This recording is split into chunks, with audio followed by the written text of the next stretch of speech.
শিক্ষা প্রতিষ্ঠানগুলোতে গণরুম কায়েম করে টর্চার সেল গঠনের অভিজ্ঞতা আমাদের নেই। সর্বপর্যায়ে মাথা থেকে পায়ের পাতা দুর্নীতি করার অভিজ্ঞতা আমাদের নেই। জনগণের ম্যান্ডেটে আসতে পারবে না চিন্তা করে এখন কোন জায়গায় পুরাতন সন্ত্রাসীরা নতুন রূপে আত্মপ্রকাশ করতে যাচ্ছে।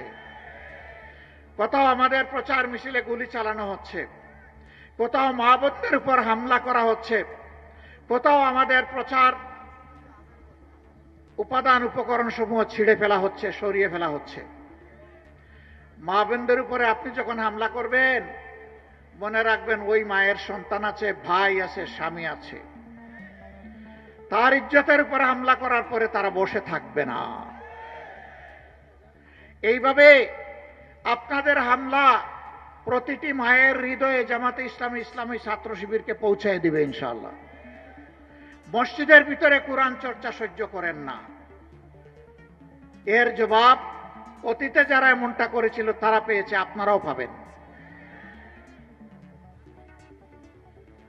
পোস্টার ছিঁড়ে ফেলতেছেন, বিলবোর্ড উদাও করে দিচ্ছেন, লাভ হবে না।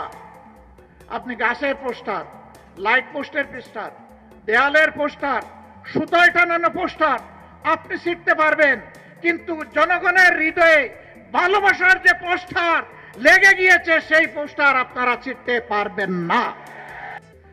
আমাদের জানা মতো 300 আসনে আমরা নিষ্কলুষ চরিত্রের লোকদেরকে আমাদের প্রতিনিধি হিসাবে, নমিনি হিসাবে, প্রার্থী হিসাবে দেওয়ার চেষ্টা করেছি।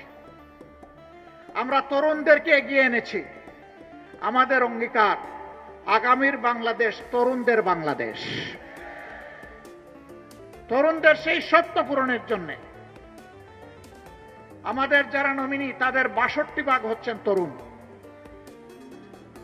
আমরা তাদের হাতে আগামীর সমাজের বাংলাদেশের পতাকা তুলে দিয়েছি।